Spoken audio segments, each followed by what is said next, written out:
नमस्कार विद्यार्थ्यांनो, डे 3 मध्ये तुमचं सगळ्यांचं स्वागत आहे. Maths challenge day 3.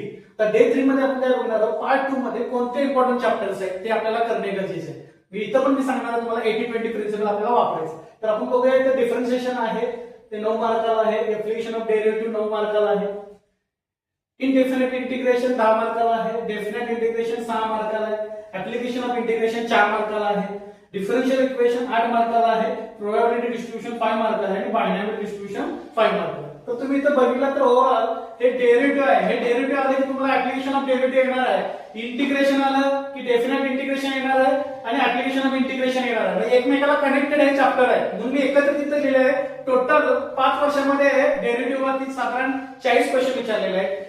इंटिग्रेशन वरती साधारण 60 क्वेश्चन विचारले ह्या तिन्ही चॅप्टरचे एकत्रित केलं तर. आणि डिफरन्शियल इक्वेशन, जर तुम्हाला इंटिग्रेशन आलं तर डिफरन्शियल इक्वेशन येते. तर हे 6 चॅप्टर एकमेकाला कनेक्टेड आहे. तुम्ही हे पहिले 6 चॅप्टर करणं गरजेचं आहे. तर याच्यामध्ये 26 क्वेश्चन विचारले.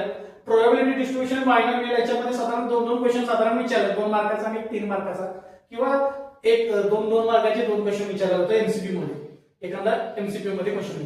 तर असे हे साधारण आपले 8 चॅप्टर आहेत. तर ह्या 8 चॅप्टर मध्ये मोस्ट वेटेज तुम्ही काय करताय, इंटिग्रेशन येत नाही, डेरिव्हेटिव्ह येत नाही, तुम्ही सोडून देताय. तर हे इंटिग्रेशन डेरिव्हेटिव्ह जर तुम्ही सोडून दिला तर तुम्हाला हे 6 चॅप्टर येणार नाही. आणि 6 चॅप्टर येणार नाही तर राहिला फक्त पार्ट 1 चा पेपरवरती आणि हे 2 चॅप्टर याच्यावर तुम्ही काय होऊ शकत नाही, काटावर फक्त पास होऊ शकताय, स्कोरिंग होत नाही, ग्रुपिंग होत नाही. त्यामुळे तुम्हाला इंटिग्रेशन डेरिव्हेटिव्ह तुम्हाला करायलाच पाहिजे. डेरिव्हेटिव्ह आले की इंटिग्रेशन येते, डेरिव्हेटिव्हचे अपोजिट काय असते, इंटिग्रेशन असते. तर तुम्ही ह्याच्यामध्ये हे 1 to 5 चॅप्टर्स आहेत, हे पहिल्यांदा व्यवस्थित करा आणि मग त्याच्यानंतर डीई करा. ह्या दोघांच्या ऐवजी काय करा, डीई करा. आणि ह्या दोघांच्या मध्ये प्रोबॅबिलिटी डिस्ट्रीब्युशन बायनॉमियल मध्ये फक्त एमसीक्यू करा. ऑटोमॅटिकली तुमचा सगळा पेपर कव्हर होणार आहे. ठीक आहे, भेटूया पुढच्या व्हिडिओमध्ये.